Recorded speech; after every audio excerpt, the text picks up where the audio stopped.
إن الحمد لله نحمده ونستعينه ونؤمن به ونتوكل عليه ونعوذ بالله من شرور أنفسنا ومن سيئات أعمالنا من يهده الله فلا مضل له ومن يضلل فلا هادي له أشهد أن لا إله إلا الله وحده لا شريك له وأشهد أن محمدًا عبده ورسوله أرسله بالهدى ودين الحق ليظهره على الدين كله ولو كره المشركون اللهم صل على محمد وعلى آل محمد كما صليت على إبراهيم وعلى آل إبراهيم إنك حميد مجيد اللهم بارك على محمد وعلى آل محمد كما باركت على إبراهيم وعلى آل إبراهيم إنك حميد مجيد أما بعد فإن خير الكلام كلام الله وخير السنن سنن محمد صلى الله عليه وسلم وشر الأمور محدثاتها وكل محدثة بدعة وكل بدعة ضلالة وكل ضلالة في النار أعوذ بالله من الشيطان الرجيم يا أيها الذين آمنوا اتقوا الله حق تقاته ولا تموتن إلا وأنتم مسلمون يا أيها الذين آمنوا اتقوا الله ولتنظر نفس ما قدمت لغد واتقوا الله إن الله خبير بما تعملون بسم الله الرحمن الرحيم فصل لربك وانحر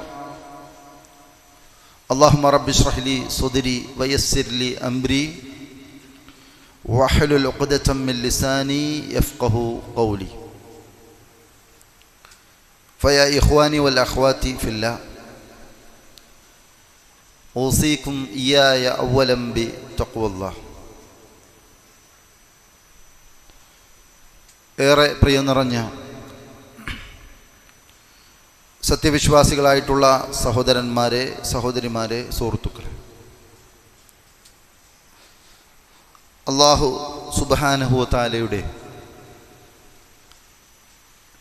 കൽപ്പനകൾക്കും നിർദ്ദേശങ്ങൾക്കും വിധേയരായിക്കൊണ്ട് ജീവിക്കുവാനുള്ള തൗഫീക്ക് നൽകണമെന്ന് ഏതു സമയത്തും റഹ്മാനായ റബ്ബിനോട് പ്രാർത്ഥിക്കണമെന്ന് സ്വന്തത്തെ മറക്കാതെ തന്നെ ഓരോരുത്തരെയും ഓർമ്മപ്പെടുത്തുകയാണ്, ഉണർത്തുകയാണ്, വസിയ്യത്ത് ചെയ്യുകയാണ്. അല്ലാഹു സുബ്ഹാനഹു വ തആല അതിനുള്ള തൗഫീക്ക് നമുക്കെല്ലാവർക്കും നൽകുമാറാകട്ടെ. ഒരു സത്യവിശ്വാസി ഉടമസ്ഥനായ അള്ളാഹു ഇഷ്ടപ്പെടുന്ന ആരാധനാ കർമ്മങ്ങൾ നിർവഹിച്ചുകൊണ്ട് അള്ളാഹുവുമായിട്ടുള്ള സാമീപ്യം ആഗ്രഹിച്ചുകൊണ്ട് ജീവിക്കേണ്ടവരാണ്. അതുകൊണ്ട് തന്നെ അള്ളാഹുവിൻ്റെ സാമീപ്യം, അടുപ്പവും ലഭിക്കുന്ന കർമ്മങ്ങൾ ഏതുണ്ട് എന്ന് മനസ്സിലാക്കുകയും ആ കർമ്മങ്ങൾ അനുഷ്ഠിക്കുന്നതിന് വേണ്ടിയുള്ള പ്രത്യേകമായ ഒരു ശ്രദ്ധ വെച്ചു പുലർത്തുകയും ചെയ്തേണ്ടതായിട്ടുണ്ട്. അപ്രകാരം അല്ലാഹുവുമായി അടുക്കാൻ സാധ്യമാക്കുന്ന പ്രധാനപ്പെട്ട ഒരു ആരാധനാ കർമ്മമാണ് ബലികർമ്മം എന്നത്. ഈദുൽ അദ്ഹയോടനുബന്ധിച്ച് വിശ്വാസികൾക്കിത് പ്രത്യേകമായി നിശ്ചയിച്ചിട്ടുണ്ട്. പരിശുദ്ധമായ ഹജ്ജ് കർമ്മം അത് നിർവഹിക്കുക എന്ന ലക്ഷ്യത്തോടു കൂടി നമ്മുടെ സഹോദരങ്ങൾ സഹോദരിമാർ പരിശുദ്ധ ഹറമിലേക്ക് യാത്ര തിരിച്ചു തുടങ്ങിയിട്ടുണ്ട്. അല്ലാഹു സുബ്ഹാനഹു വ തആല മഖ്ബൂലും മബ്റൂറുമായ ഹജ്ജ് കർമ്മം നിർവഹിക്കാനുള്ള തൗഫീക്ക് അവർക്കെല്ലാവർക്കും നൽകുമാറാകട്ടെ. ആ പുണ്യഗേഹത്തിലെത്തി ഹജ്ജ് കർമ്മം നിർവഹിക്കുവാൻ വേണ്ടി കൊതിയോടെ കാത്തിരിക്കുന്ന നമുക്കെല്ലാവർക്കും എത്രയും വേഗം അല്ലാഹു അതിനുള്ള തൗഫീക്ക് നൽകട്ടെ. ബലിപെരുന്നാളിനോടനുബന്ധിച്ച് നടക്കുന്ന മഹത്തായ ഒരു ആരാധനാ കർമ്മമാണ് ഉദ്ഹിയ്യത്ത്. എന്നാൽ ഈ കർമ്മം ചെയ്യുന്ന വിഷയത്തിൽ പലരും അശ്രദ്ധരാണ് എന്നത് ഒരു വസ്തുതയാണ്.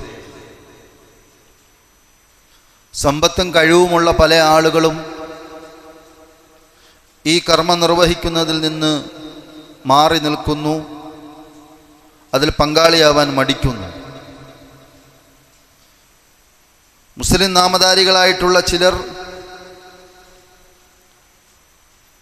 പുരോഗമനവാദികളായ ആളുകളുടെ വർത്തമാനങ്ങളെ സ്വീകരിച്ചുകൊണ്ട് ഈ കർമ്മത്തെ നിഷേധിക്കുകയും നിരുത്സാഹപ്പെടുത്തുകയും ചെയ്യുന്നു. ബലികർമ്മത്തെക്കുറിച്ച് കൃത്യമായി മനസ്സിലാക്കിയാൽ ഇപ്പോൾ തന്നെ നമുക്കതിനായി ഒരുങ്ങാൻ സാധ്യമാകും. ബലികർമ്മം എന്ന് വെച്ചാൽ അള്ളാഹുവിന് മാത്രം നൽകേണ്ട പ്രധാനപ്പെട്ട ഒരു ആരാധനാ കർമ്മമാണ്. അള്ളാഹു അല്ലാത്തവരുടെ പേരിൽ ബലിയറുക്കാൻ പാടില്ല എന്നത് ഇസ്ലാമിൻ്റെ നിർദ്ദേശമാണ്. അത് ബദരീങ്ങളുടെ പേരിലായാലും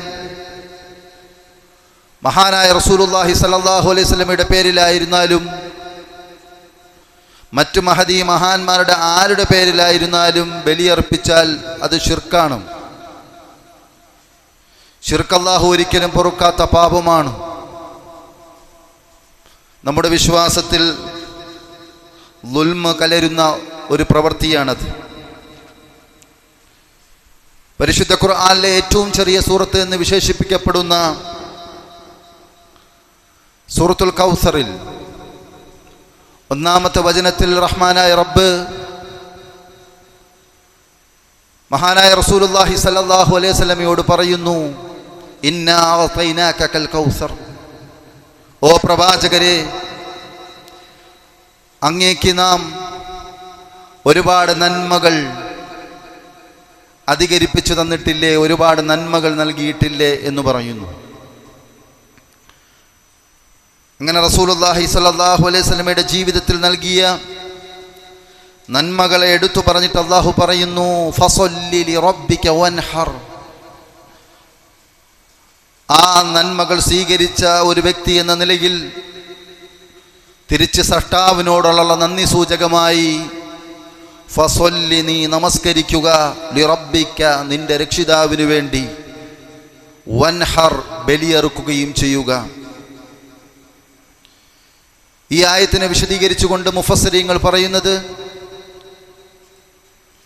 ഇവിടെ അള്ളാഹുവിനോടുള്ള നന്ദി സൂചകമായി നിർവഹിക്കാൻ പറഞ്ഞ രണ്ട് കർമ്മങ്ങൾ, ഒന്ന് നമസ്കാരം, രണ്ട് ബലി.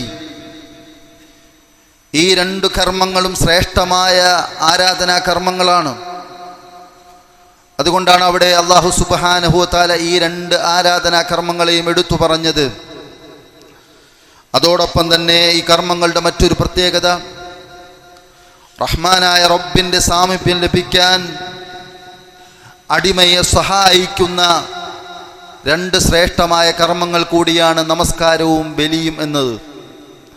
അതുകൊണ്ട് ജീവിതത്തിൽ അള്ളാഹു നൽകുന്ന ഓരോ അനുഗ്രഹങ്ങളെയും സ്വീകരിക്കുന്ന നമ്മെ സംബന്ധിച്ചിടത്തോളം ആദ്യം പറഞ്ഞ പ്രധാനപ്പെട്ട ആരാധനാകർമ്മമായ നമസ്കാരം നിർവഹിക്കുവാൻ നമ്മൾ കാണിക്കുന്ന ശ്രദ്ധ, താല്പര്യം, അതേ താല്പര്യം തന്നെ ബലിയറുക്കുന്ന വിഷയത്തിലും ഉണ്ടാകേണ്ടതുണ്ട് എന്നത് നാം മനസ്സിലാക്കുക. ബലിയറുക്കപ്പെടുന്ന മൃഗങ്ങളെ പരിശുദ്ധ ഖുർആനിലെ റബ്ബ് സുബ്ഹാനഹു വ തആല പറഞ്ഞത് അള്ളാഹുവിൻ്റെ ചിഹ്നങ്ങളായിട്ടാണ്. സൂറത്തുൽ ഹജ്ജിൻ്റെ 36-ാമത്തെ വചനത്തിൽ അള്ളാഹു പറയുന്നു, വൽബുദ്ന ജഅൽനാഹാ ലക്കും മിൻ ശആഇരില്ലാഹി ലക്കും ഫീഹാ ഖൈറുൻ ഫദ്കുറുസ്മല്ലാഹി അലൈഹാ സവാഫ. അള്ളാഹു സുബ്ഹാനഹു വ തആല പറയുകയാണ്, വൽബുദ്ന ബലിയൊട്ടകങ്ങൾ, ജഅൽനാഹാ ലക്കും മിൻ ശആഇരില്ലാഹ്, അവയെ നാം നിങ്ങൾക്ക് ബലിമൃഗങ്ങളാക്കി, അള്ളാഹുവിൻ്റെ അടയാളങ്ങളാക്കി, അള്ളാഹുവിൻ്റെ ചിഹ്നങ്ങളാക്കി തന്നിരിക്കുന്നു. ലക്കും ഫീഹാ ഖൈറുൻ, ആ ബലിമൃഗങ്ങളിൽ നിങ്ങൾക്ക് ഒരുപാട് നന്മകളുണ്ട്.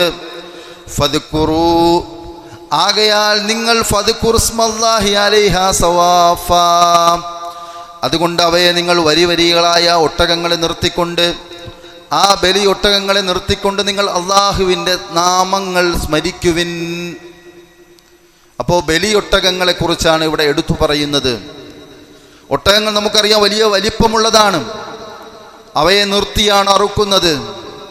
എന്നിരുന്നാൽ പോലും അറുക്കുന്നവന് വേണ്ടി അത് കീഴൊതുങ്ങി നിൽക്കുന്നു എന്നുള്ളതാണ് അതിൻ്റെ പ്രകൃതത്തിൽ നിന്ന് നമുക്ക് മനസ്സിലാക്കാൻ കഴിയുന്നത്. മനുഷ്യന് ബലിയറുക്കാൻ ഉതകുന്ന രൂപത്തിൽ വലിയ ഒരു ജീവിയായ വലിയൊരു മൃഗമായ ഒട്ടകം നിന്നുകൊടുക്കുന്നു എന്നുള്ളതാണ്. അത് അല്ലാഹു തയ്യാറാക്കി തന്നതാണ് എന്നത് പ്രിയമുള്ളവരെ നമ്മൾ മനസ്സിലാക്കും. അങ്ങനെ ബലിയറുക്കുന്ന മൃഗങ്ങൾ അള്ളാഹുവിൻ്റെ അടയാളങ്ങളാണ്. എന്താ ബലിയുടെ സന്ദേശം? തനിക്ക് പ്രിയപ്പെട്ടതെന്തും ഒരു ജീവൻ പോലും അള്ളാഹുവിൻ്റെ നിർദ്ദേശമുണ്ടെങ്കിൽ ബലി നൽകാൻ തയ്യാറാണെന്ന അടിമയുടെ തീരുമാനത്തിൻ്റെ സന്ദേശമാണ് ബലിയിലൂടെ. അപ്പോൾ ബലിയെറുക്കുമ്പോൾ അതിലൂടെ ഉണ്ടാകുന്ന സന്ദേശം എന്താണ്? തനിക്ക് പ്രിയപ്പെട്ടതെന്തും അല്ലാഹു സുബ്ഹാനഹു വ തആലയുടെ നിർദ്ദേശമുണ്ടെങ്കിൽ അതനുസരിച്ച് നൽകുവാൻ, അതിനുവേണ്ടി ത്യാഗം സഹിക്കുവാൻ തയ്യാറാണ് എന്നുള്ളതാണ്. മഹാനായ ഇബ്രാഹിം നബി അലൈഹി സ്വലാത്തു വസ്സലാം തൻ്റെ മകനെ അറുക്കുവാൻ വേണ്ടി തയ്യാറായി. എന്നാൽ നമ്മളോടായി മക്കളെ അറുക്കുവാൻ പറയുന്നില്ല. മറിച്ച് നമ്മുടെ ജീവിതത്തിൽ ഏറ്റവും വലുതായി കാണുന്ന ഏതൊരു കാര്യത്തിന് വേണ്ടിയാണോ നമ്മുടെ ജീവിത സമയങ്ങളിൽ അധികവും നമ്മൾ പ്രവർത്തിച്ചു കൊണ്ടിരിക്കുന്നത്, ആ സമ്പത്തിൽ നിന്ന് ഒരു ഓഹരി എടുത്തുകൊണ്ടാണ് മൃഗങ്ങളെ വാങ്ങി അറുക്കുവാൻ പറയുന്നത്. അതുകൊണ്ട് തന്നെ ആ കൽപ്പനയ്ക്ക് വിധേയരായിക്കൊണ്ട് ബലി അറുക്കുവാൻ വേണ്ടി നമ്മൾ തയ്യാറാകേണ്ടതുണ്ട്. എന്താ ബലിയുടെ ആത്മാവ്? ബലിയുടെ ആത്മാവ് പരിപൂർണമായ സമർപ്പണമാണ്. അതിനാൽ അതുകൊണ്ട് തന്നെ നാം ബലി അറുക്കുന്നതിലൂടെ ലക്ഷ്യം വെക്കേണ്ടത് മറ്റ് ഭൗതിക നേട്ടങ്ങളൊന്നുമാകരുത്, മറിച്ച് അള്ളാഹുവിൻ്റെ വജ്ഹ് മാത്രമായിരിക്കണം. അള്ളാഹുവിൻ്റെ തൃപ്തി മാത്രം കാംക്ഷിച്ചുകൊണ്ടാണ് നമ്മൾ ബലിയെറുക്കേണ്ടത്. അതുകൊണ്ട് തന്നെ ഒരിക്കലും നമുക്ക് ഞാൻ ഇത്ര ബലിയറുത്തു, സംഘമായി ചെയ്തപ്പോൾ എൻ്റെ ബലിമൃഗമാണ് ഏറ്റവും കൂടുതൽ കിലോഗ്രാം ഉണ്ടായിരുന്നത്, ആ രൂപത്തിൽ നമുക്ക് ഫഖ്റു പറയാനുള്ളൊരു അവസരമായിട്ട് ബലിയറുക്കുന്നതിനെ എടുക്കാൻ പാടില്ല. മറിച്ച് ആ പ്രവർത്തനത്തിലൂടെ അള്ളാഹുവിൻ്റെ തൃപ്തി മാത്രമാണ് നാം കാംക്ഷിക്കേണ്ടത്. പരിശുദ്ധ ഖുർആനിലൂടെ അള്ളാഹു പറയുന്നു, നിങ്ങൾ ബലിയറുക്കുമ്പോൾ നിങ്ങൾ ബലിയറുക്കുന്ന മൃഗത്തിൻ്റെ മാംസമോ അതിൻ്റെ രക്തമോ അള്ളാഹുവിൻ്റെ അടുക്കൽ എത്തുന്നില്ല, മറിച്ച് നിങ്ങളുടെ ഹൃദയത്തിലുള്ള സൂക്ഷ്മതാബോധം തഖ്വയാണ് അള്ളാഹുവിൻ്റെ അടുക്കൽ എത്തുന്നത് എന്ന് പരിശുദ്ധ ഖുർആൻ പറയുന്നു. ലൻ യനാലല്ലാഹ ലുഹൂമുഹാ വലാ ദിമാഉഹാ വലാകിൻ യനാലുഹു തഖ്വാ മിൻകും. അതിൻ്റെ മാംസമോ ആ ബലിമൃഗത്തിൻ്റെ രക്തമോ അള്ളാഹുവിൻ്റെ അടുക്കൽ എത്തുന്നില്ല, മറിച്ച് ആ കർമ്മം നിർവഹിക്കുമ്പോൾ നിങ്ങളുടെ ഹൃദയത്തിൻ്റെ ഉള്ളിലുള്ള തഖ്വയാണ് അള്ളാഹുവിൻ്റെ അടുക്കൽ എത്തുന്നത്. കദാലിക സഖറഹാ ലക്കും ലിതുകബ്ബിറുല്ലാഹ അലാ മാ ഹദാക്കും. നിങ്ങൾ അള്ളാഹുവിനെ പ്രകീർത്തിക്കുവാൻ വേണ്ടി, നിങ്ങൾ അല്ലാഹു അക്ബർ എന്ന് പറയുന്നതിന് വേണ്ടി അതിനെയെല്ലാം നിങ്ങൾക്ക് അള്ളാഹു കീഴ്പ്പെടുത്തി തന്നിരിക്കുന്നു. വബശ്ശിരിൽ മുഹ്സിനീൻ, സുഹൃതവാന്മാരായിട്ടുള്ള ആളുകൾക്ക് സന്തോഷ വാർത്ത അറിയിക്കുക. അപ്പോൾ ആ ഒരു കർമ്മത്തിൽ നമ്മൾ ഇറങ്ങിത്തിരിക്കുമ്പോൾ തഖ്വയായിരിക്കണം നമ്മുടെ മനസ്സിലുണ്ടാകേണ്ടത്. എന്നാൽ മാത്രമേ ആ കർമ്മം അല്ലാഹു സ്വീകരിക്കുകയുള്ളൂ. എല്ലാവരും കൊടുക്കുന്നു, ഞാൻ കൊടുത്തില്ലെങ്കിലോ, അല്ലെങ്കിൽ ഞാൻ ഇത്തരം കാര്യങ്ങളിൽ ചെയ്യുന്നവനാണ് എന്ന് മറ്റുള്ളവർ വിചാരിക്കണം എന്നുള്ള ചിന്തയാണെങ്കിൽ അള്ളാഹുവിൻ്റെ അടുക്കൽ അത് സ്വീകരിക്കപ്പെടുകയില്ല. പ്രിയമുള്ള സഹോദരന്മാരെ, 3 ബലികളെക്കുറിച്ച് പരിശുദ്ധ ഖുർആൻ പരാമർശിച്ചിട്ടുണ്ട്. 3 ബലികൾ. ഒന്നാമത്തത് മഹാനായ ആദം നബി അലൈഹി സ്വലാത്തു വസ്സലാമയുടെ 2 മക്കൾ ഖാബീലും ഹാബീലും ബലി നടത്തി. പക്ഷെ അള്ളാഹുവിൻ്റെ അടുക്കൽ സ്വീകരിച്ചത് ഹാബീലിൻ്റെ ബലി മാത്രമാണോ അള്ളാഹുവിൻ്റെ അടുക്കൽ സ്വീകരിച്ചത്? ഖാബീലിൻ്റെ ബലി സ്വീകരിച്ചില്ല. എന്താ കാരണം? ഉദ്ദേശം ശരിയായില്ല, നിയ്യത്ത് ശരിയാവാത്തതിൻ്റെ കാരണത്താൽ ഖാബീലിൻ്റെ ബലി അള്ളാഹു സ്വീകരിച്ചില്ല. അതുകൊണ്ട് നമ്മുടെ ഉദ്ദേശം ശരിയായാൽ മാത്രമേ നമ്മുടെ ബലികർമ്മം അള്ളാഹു സ്വീകരിക്കുകയുള്ളൂ. രണ്ടാമതായി പറയുന്ന ബലി ബനു ഇസ്രായേൽ സമൂഹത്ത് നടത്തിയ ബലിയാണ്. അവരോടായി പശുവിനെ അറുക്കുവാൻ വേണ്ടി അവരുടെ പ്രവാചകനായ മൂസാ നബി അലൈഹി സ്വലാത്തു വസ്സലാം അവരോട് പറഞ്ഞു. മൂസാ നബി അവരോട് പറഞ്ഞു, ഇന്നല്ലാഹ യഅ്മുറുകും അൻ തദ്ബഹു ബഖറ, ഓ ജനതേ, ഓ സമൂഹമേ, ഒരു പശുവിനെ ബലിയറുക്കുവാൻ വേണ്ടി അള്ളാഹു നിങ്ങളോടായി കൽപ്പിച്ചിരിക്കുന്നു എന്ന് മൂസാ നബി അലൈഹി സ്വലാത്തു വസ്സലാം ബനു ഇസ്രായേലോടായി പറഞ്ഞു. അപ്പോൾ അവർ പറഞ്ഞ മറുപടി എന്താ? ഖാലു, അവർ പറഞ്ഞു, അതത്തഖിദുനാ ഹുസൂവ, നീ ഞങ്ങളെ കളിയാക്കുകയാണോ, നീ ഞങ്ങളെ പരിഹാസ്യരുടെ കൂട്ടത്തിലാക്കുകയാണോ എന്ന് പറഞ്ഞു. അപ്പോൾ ആ മഹാനായ പ്രവാചകൻ പറയുന്നു, ഖാല അഊദു ബില്ലാഹി അൻ അകൂന മിനൽ ജാഹിലീൻ, ഞാൻ വിഡ്ഢികൾ പെട്ടുപോകാതിരിക്കുവാൻ അള്ളാഹുവിനോട് കാവൽ ചോദിക്കുന്നു എന്ന് മഹാനായ പ്രവാചകൻ പറയുന്നു. ഞാൻ വിഡ്ഢികളുടെ കൂട്ടത്തിലാവാതിരിക്കാൻ അള്ളാഹുവിനോട് രക്ഷ തേടുന്നു.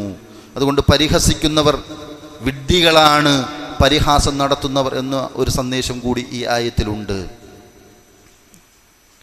പിന്നീട് എന്ത് ചെയ്യുന്നു? അവർ കുറേ ചോദ്യങ്ങൾ ചോദിക്കുകയാണ്. ആ ചോദ്യങ്ങൾക്കെല്ലാം ആ പ്രവാചകൻ ഉത്തരം പറയുകയാണ്. അവസാനം മനസ്സില്ലാ മനസ്സോടുകൂടി അവർ ബലിയറുക്കുകയാണ്. പക്ഷെ ആ ബലിയെക്കുറിച്ച് ഖുർആൻ പറഞ്ഞത് അവർ മനസ്സില്ലാ മനസ്സോട് അതിനെ കൊന്നുകളഞ്ഞു എന്നുള്ളതാണ്. ഫദബഹൂഹാ വമാ കാദു യഫ്അലൂൻ, അങ്ങനെ അവർ അതിനെ അറുത്തു, അവർ അത് ചെയ്യുമായിരുന്നില്ല. അവസാനം മനസ്സില്ലാ മനസ്സോടുകൂടി അവരത് ചെയ്തു. മുന്തിയ ഇനം പശുവിനെയാണ് അറുത്തത്. എല്ലാ ചോദ്യങ്ങളും ചോദിച്ച് മുന്തിയ ഇനം പശുവിനെയാണ് അവർ അറുത്തത്. പക്ഷേ എന്ത് സംഭവിച്ചു? അവരുടെ മനസ്സില്ലാ മനസ്സോടെയാണ് അത് ചെയ്തത്. അതുകൊണ്ട് നമ്മെ സംബന്ധിച്ചിടത്തോളം ഇതിലേക്ക് ഇറങ്ങുമ്പോൾ സമ്പത്തിൽ നിന്ന് ഇത്ര പോയല്ലോ, അല്ലെങ്കിൽ ആരെങ്കിലും നമ്മുടെ മുമ്പിൽ നിർബന്ധിക്കുന്ന ഒരവസ്ഥ ഉണ്ടാകാൻ പാടില്ല. മറിച്ച് നമുക്കത് കഴിവുണ്ട് എന്നത് എല്ലാവരെക്കാളും അറിയാവുന്ന നമുക്കാണ്. അതുകൊണ്ട് ആ ബലി അറുക്കുന്ന വിഷയത്തിലേക്ക് നമ്മൾ എന്ത് ചെയ്യണം? ധൃതിപ്പെട്ടിറങ്ങേണ്ടതായിട്ടുണ്ട്. മൂന്നാമതായി പരിശുദ്ധ ഖുർആൻ പറഞ്ഞ ബലി മഹാനായ ഇബ്രാഹിം നബി അലൈഹി സ്വലാത്തു വസ്സലാമിൻ്റെ ബലിയെക്കുറിച്ചാണ്. ആ ബലി നടന്നിട്ടില്ല എങ്കിലും ബലി എന്നതിൻ്റെ ആത്മാവായിട്ട് അതിനെ കണക്കാക്കപ്പെടുന്നു. ഇബ്രാഹിം നബി മകൻ ഇസ്മായിലിനെ ബലി നൽകാൻ തയ്യാറായ സംഭവത്തെക്കുറിച്ചാണ് വിശുദ്ധ ഖുർആൻ പറയുന്നത്. ഈ ഓർമ്മ പുതുക്കലാണ് നാം ഓരോ വർഷവും ഉദ്ഹിയ്യത്ത് കർമ്മത്തിലൂടെ നിർവഹിച്ചു കൊണ്ടിരിക്കുന്നത്. ഈ ഓർമ്മ പുതുക്കലാണ്. ആ ബലി നടന്നില്ല. നടന്ന ബലികൾ അതിൽ അള്ളാഹു സ്വീകരിക്കാത്തതുണ്ട്. പക്ഷെ ഇത് നടന്നില്ല. പക്ഷെ എന്താണ്? അള്ളാഹുവിൻ്റെ കൽപ്പന വന്നപ്പോൾ പിന്നെ മടിച്ചു നിൽക്കാതെ മകനോട് ചോദിച്ചതിൻ്റെ അനുവാദം വാങ്ങി അതിലേക്ക് ഇറങ്ങിത്തിരിക്കുകയാണ് ചെയ്യുന്നത്. ബലി നടന്നിട്ടില്ല പോലും, പക്ഷേ ബലികളുടെ മാതൃകയായി ഇന്നും അതിനെ മുസ്ലിം ലോകം കാണുകയാണ്. ആരാധനകളുടെ തഖ്വ കൈമോശം വന്നാൽ പിന്നെ കർമ്മങ്ങൾക്ക് ജീവനില്ലാതായി തീരും. ഈ ബലികർമ്മത്തിൽ മാത്രമല്ല, എല്ലാ ആരാധനാ കർമ്മങ്ങൾ നിർവഹിക്കുമ്പോഴും അതിനോടൊപ്പം നമുക്ക് തഖ്വ ഉണ്ടാകേണ്ടതുണ്ട്.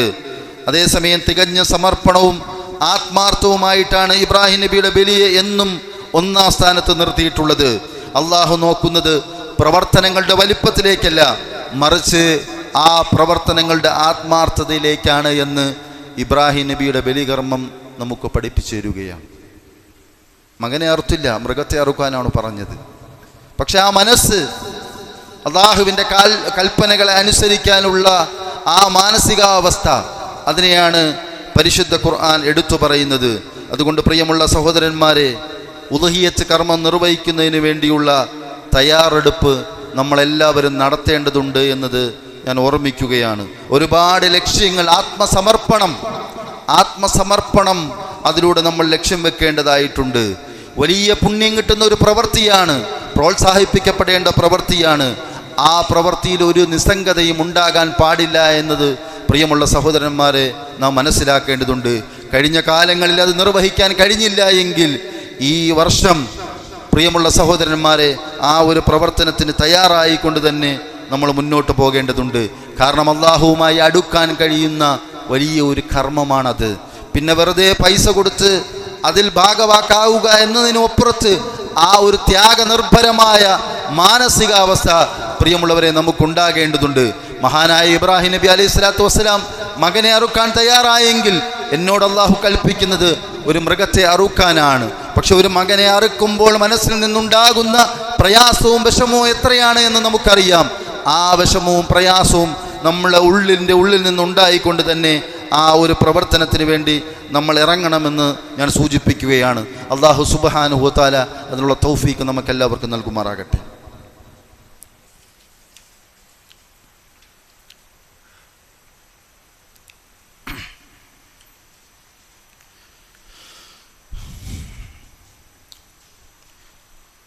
അൽഹംദുലില്ലാഹിൽ വാഹിദിൽ ഖഹാർ അൽ അസീസുൽ ജബ്ബാർ والمهيمن الغفار وغافر الذنب وقابل التوب شديد العقاب أصلي ونسلم على أشرف الأنبياء والمرسلين نبينا محمد بن عبد الله وعلى آله وصحبه أجمعين أما بعد اتقوا الله يا عباد الله. റഹ്മാനായ റബ്ബിനെ സൂക്ഷിച്ച് ജീവിക്കണമെന്ന് എല്ലാവരെയും ഒരിക്കൽ കൂടി ഓർമ്മപ്പെടുത്തുകയാണ്. സഹോദരങ്ങളെ, ദുൽഹിജ്ജ മാസത്തിലെ കർമ്മങ്ങളിൽ വളരെ പ്രധാനപ്പെട്ട ഒന്നാണ് ബലികർമ്മം എന്നതും. കഴിവുള്ളവർ ബലി നൽകണം എന്ന വിഷയത്തിൽ പണ്ഡിതന്മാർക്കിടയിൽ അഭിപ്രായ വ്യത്യാസമില്ല. ഏകോപിപ്പിച്ച അഭിപ്രായമാണ് കഴിവുള്ളവർ ബലി നൽകണം എന്നുള്ളത്. പിന്നീട് അഭിപ്രായ വ്യത്യാസമുള്ളത് അത് നിർബന്ധമാണോ അതോ സുന്നത്താണോ എന്ന വിഷയത്തിലാണ്. ഉൽഹിയ്യത്തിൻ്റെ ശ്രേഷ്ഠത വിവരിക്കുന്ന നിരവധി പ്രവാചക വചനങ്ങളുണ്ട്. ആ പ്രവാചക വചനങ്ങളിലൂടെ കടന്നുപോയ പണ്ഡിത ലോകം പറയുന്നത് ബലികർമ്മം നിർവഹിക്കുവാൻ കഴിവില്ലെങ്കിൽ കടം വാങ്ങിയിട്ടായാലും ബലികർമ്മത്തിൽ പങ്കാളിയാകണം എന്നുവരെ പറഞ്ഞ പണ്ഡിതന്മാരുണ്ട്. പണ്ഡിതന്മാരുടെ അഭിപ്രായമാണ് ഞാൻ പറഞ്ഞത്. ഉൽഹിയ്യത്തിൻ്റെ ശ്രേഷ്ഠത പറയുന്ന പ്രവാചക വചനങ്ങളിലൂടെ കടന്നു പോകുമ്പോൾ പണ്ഡിത ലോകത്ത് ഒരു വിഭാഗം എത്തിയ നിഗമനമാണ് കടം വാങ്ങിയിട്ടെങ്കിലും അത് കൊടുക്കണമെന്നുള്ളതാണ്. അപ്പോൾ കഴിവുള്ളവൻ്റെ കാര്യം നബി സല്ലല്ലാഹു അലൈഹി വസല്ലമയുടെ ഒരു ഹദീസിൽ കാണാം, മൻ വജദ സഅതൻ ലിഅൻ യുളഹിയ ഫലം യുളഹി ഫലാ യഹ്ദുർ മുസല്ലാന. ഉൽഹിയ്യത്ത് കർമ്മത്തിൽ ഏർപ്പെടാനുള്ള കഴിവുണ്ടായിട്ടും പണമുണ്ടായിട്ടും സൗകര്യമുണ്ടായിട്ടും ബലിയറുക്കാത്തവൻ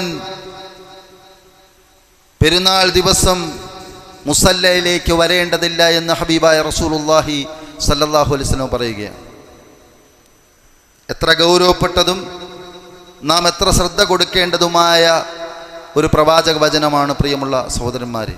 കഴിവുണ്ടായിട്ട് ബലി നൽകാത്തവർ മുസല്ലയിലേക്ക് നമസ്കരിക്കുവാൻ വേണ്ടി വരേണ്ടതില്ല എന്നുള്ളതാണ്. വിശ്വാസികൾ സമ്മേളിക്കുന്ന വലിയ ഒരു പ്രാർത്ഥനാ സദസ്സ് കൂടിയാണ് പെരുന്നാൾ നമസ്കാരം.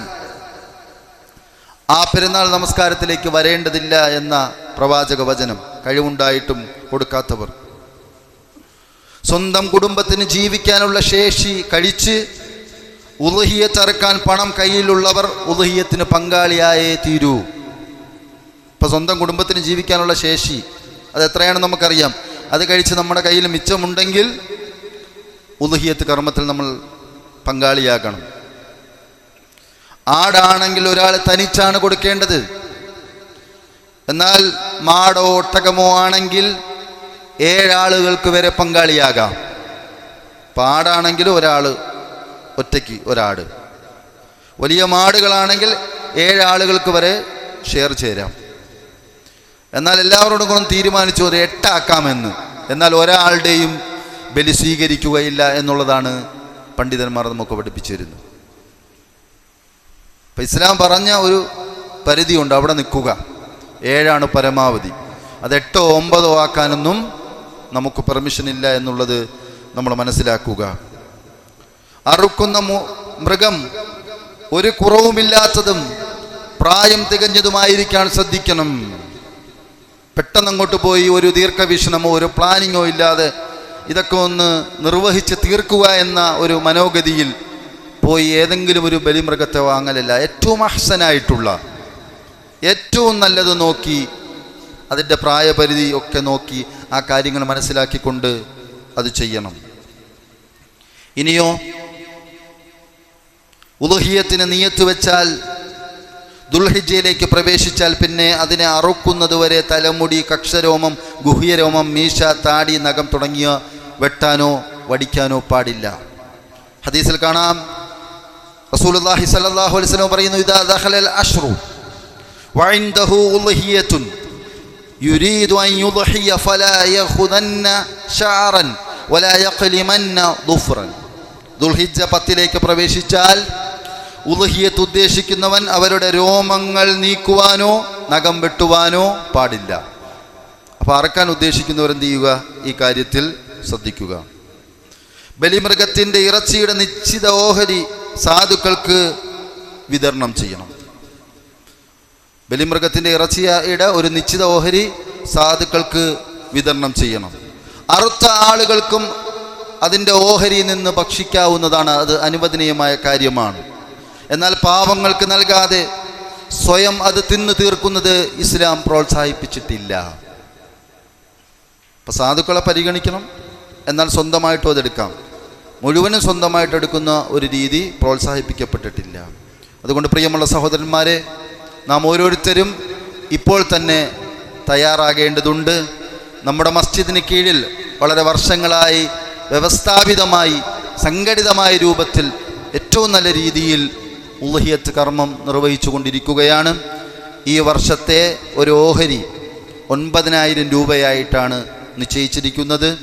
നമുക്കറിയാം ശക്തമായ മഴയുള്ള സമയമാണ്. അതിൻ്റെ സംവിധാനങ്ങൾ ഒരുക്കാനൊക്കെ എത്ര പ്രയാസമുണ്ട് എന്ന് നിങ്ങൾക്ക് എല്ലാവർക്കും അറിയാം. അതുകൊണ്ട് അത് ഏറ്റവും നല്ല വൃത്തിയിൽ ഏറ്റവും നല്ല ചിട്ടയിൽ നടക്കുന്നതിന് വേണ്ടി വളരെ നേരത്തെ കഴിയുന്നവർ ഇന്നു തന്നെ ആ വിവരം ഓഫീസിൽ അറിയിക്കേണ്ടതാണ്. 9,000 രൂപയാണ് അതിൻ്റെ ഷെയർ എന്ന് ഓർമ്മപ്പെടുത്തുകയാണ്. അല്ലാഹു സുബ്ഹാനഹു തആല പടച്ച റബ്ബുമായി ഏറ്റവും കൂടുതൽ നമ്മെ അടുപ്പിക്കുന്ന വലിയ ഒരു ആരാധനാ കർമ്മം, മഹാനായ ഇബ്രാഹിം നബി അലൈഹി സ്വലാത്തു വസ്സലാമയുടെ ത്യാഗനിർഭരമായ ജീവിതത്തെ സ്മരിച്ചുകൊണ്ട് നടത്തുന്ന ഒരു ആരാധനാ കർമ്മം, അള്ളാഹുവിനോടുള്ള നന്ദി സൂചകമായി അടിമകൾ ചെയ്യുന്ന ഒരു കർമ്മം. ആ കർമ്മം ഏറ്റവും വൃത്തിയായി ഏറ്റവും നല്ല രൂപത്തിൽ ചെയ്യാൻ നമ്മൾ തയ്യാറാവുക. കഴിവുള്ള ആളുകളൊക്കെ വളരെ സന്തോഷത്തോടു കൂടി തന്നെ അവിടെ സമ്പത്തിൽ നിന്നൊരു ഓഹരി എടുത്തു കൊടുത്തുകൊണ്ട്, ഒറ്റയ്ക്കാണെങ്കിൽ ഒറ്റയ്ക്ക്, കൂട്ടത്തിലാണെങ്കിൽ കൂട്ടത്തിൽ ആ കർമ്മത്തിൽ ഏർപ്പെടുമ്പോൾ ശ്രദ്ധിക്കേണ്ടത്, ആ ബലികർമ്മം അള്ളാഹുവിൻ്റെ അടുക്കൽ സ്വീകരിക്കണമെങ്കിൽ നാം ശ്രദ്ധിക്കേണ്ട കാര്യങ്ങൾ എന്തൊക്കെയാണ് എന്നുള്ളത് ചുരുങ്ങിയ രൂപത്തിൽ ഇവിടെ വിവരിക്കുകയുണ്ടായി. അള്ളാഹു സ്വീകരിച്ച ബലിയെയും അള്ളാഹു തള്ളിക്കളഞ്ഞ ബലികളെയും കുറിച്ച് പറഞ്ഞു. ആ സ്വീകരിച്ച ബലികളുടെ പ്രത്യേകത എന്താണെന്നും ആ ബലികർമ്മം നിർവഹിച്ച ആളുകളുടെ മനസ്സെന്താണെന്നും ഇസ്ലാമിക പ്രമാണങ്ങളിൽ നിന്ന് പഠിച്ചു മനസ്സിലാക്കി ഏറ്റവും ചൊവ്വായ രൂപത്തിൽ ശരിയായ രൂപത്തിൽ ആ കർമ്മം നിർവഹിക്കുക. അള്ളാഹു അതിനുള്ള തൗഫീക്ക് നമുക്ക് എല്ലാവർക്കും നൽകുമാറാകട്ടെ. സഹോദരങ്ങളെ, മറ്റൊരു കാര്യം സൂചിപ്പിക്കാനുള്ളത്, വിദ്യാർത്ഥികൾ, നമ്മുടെ മക്കൾ നാം ശ്രദ്ധിക്കേണ്ട ഒരു വിഭാഗമാണ്. അശ്രദ്ധരായി അവരെ നമുക്ക് വളർത്താൻ കഴിയില്ല. കാരണം റബ്ബ് സുബ്ഹാനഹു തആല നാളെ നമ്മളോട് ചോദിക്കും, രക്ഷിതാക്കളോടും ചോദിക്കും. ഒരു സമൂഹ ബാധ്യത എന്ന നിലയിൽ നമ്മൾ ഓരോരുത്തരോടും അത് ചോദിക്കും. മക്കളുടെ ദീനീ പഠനം എന്നത് വളരെ ഗൗരവത്തോടു കൂടി നമ്മൾ കാണേണ്ടതാണ്. 2 ദിവസം ദീന് പഠിച്ചില്ലെങ്കിൽ ഒരു രോഗിക്ക് ഭക്ഷണവും മരുന്നും കിട്ടാത്തതുപോലെയാണ്. രോഗി മരിച്ചു പോകും, അതേപോലെ നമ്മുടെ ഹൃദയം മരിച്ചു പോകുമെന്നുള്ളതാണ് അഹ്ലുസുന്നയുടെ പണ്ഡിതന്മാർ പറയുന്നത്. അതുകൊണ്ട് മുതിർന്നവരായ നമ്മളും കുട്ടികളും ഒക്കെ 2 ദിവസത്തിലൊരിക്കലെങ്കിലും ദീന് കേൾക്കുന്ന പഠിക്കുന്ന അവസരം ഉണ്ടാകണം. അതുകൊണ്ട് അത്തരം സംരംഭങ്ങൾ എവിടെയുണ്ടോ അവിടെയെല്ലാം നമ്മുടെ മക്കളെ ചേർത്ത് പഠിപ്പിക്കണം. ഇൻഷാ അല്ലാഹ് വളരെ വർഷങ്ങളായി തന്നെ മദ്രസ വിദ്യാഭ്യാസം കഴിഞ്ഞ മുതിർന്ന കുട്ടികൾക്കായി വിദ്യാർത്ഥി വിഭാഗം നടത്തുന്ന വലിയൊരു പഠന സംരംഭമാണ് കണ്ടിന്യൂയിങ് റിലീജിയസ് എഡ്യൂക്കേഷൻ എന്നത്. അത് പുതിയ രൂപത്തിലും ഭാവത്തിലും വരികയാണ്. സെമസ്റ്റർ സിസ്റ്റത്തിലുള്ള ചിട്ടയായ പഠനം, ടെക്സ്റ്റ് ബുക്കുകൾ കൊടുത്തുകൊണ്ടുള്ള പഠനം, പരീക്ഷകളുള്ള പഠനം. അതിൻ്റെ ഫസ്റ്റ് മൊഡ്യൂള് നമസ്കാരവുമായി ബന്ധപ്പെട്ട വിഷയത്തിലാണ്. ഈ വിഷയങ്ങൾ പഠിക്കാതെ നമ്മുടെ മക്കൾ പോകുന്നൊരവസ്ഥ ഉണ്ടാകാൻ പാടില്ല. അതുകൊണ്ട് പഠനത്തിൻ്റെ തിരക്കോ ട്യൂഷൻ്റെ തിരക്കോ ഒക്കെ പറഞ്ഞ് ഇതിൽ നിന്നും മാറിപ്പോയാൽ നമുക്ക് അവർക്ക് ഭൗതിക പഠനം കൊടുക്കും, പക്ഷേ അവർ നമ്മളിൽ നിന്ന് അകന്നു പോകും. അവസാനം നമുക്കവരെ കിട്ടാത്ത അവസ്ഥ ഉണ്ടാകും. ഗൗരവത്തോടുകൂടി കണ്ടുകൊണ്ട് ആ ഒരു പഠന സംരംഭത്തിലേക്ക് അഡ്മിഷൻ ആരംഭിച്ചിരിക്കുകയാണ്. നമ്മുടെ മക്കളെ ചേർക്കുക. ഇവിടെയും ആലങ്കോടുമൊക്കെ അതിൻ്റെ സെൻ്ററുണ്ട്. ഇൻഷാ അല്ലാഹ് പുതിയ സെൻ്ററുകൾ ആരംഭിക്കാൻ തീരുമാനിച്ചിരിക്കുന്നു. അതിൻ്റെ ഔപചാരികമായ ഒരു ഉദ്ഘാടനം ഇൻഷാ അല്ലാഹ് വരുന്ന ഞായറാഴ്ച നടക്കുകയാണ്. ആ ഉദ്ഘാടന കർമ്മത്തിൽ പങ്കെടുത്തുകൊണ്ട് ആ ഒരു പാഠ്യപദ്ധതിയെക്കുറിച്ചുള്ള കൃത്യമായ ഒരു ധാരണ കിട്ടിയതിന് ശേഷം എവിടെയാണോ സൗകര്യമുള്ള ആ സെൻറ്ററിൽ മക്കളെ ചേർക്കുക. അള്ളാഹു സുബ്ഹാനഹു വ തആല അതിനുള്ള തൗഫീക്ക് നമുക്കെല്ലാവർക്കും നൽകുമാറാകട്ടെ.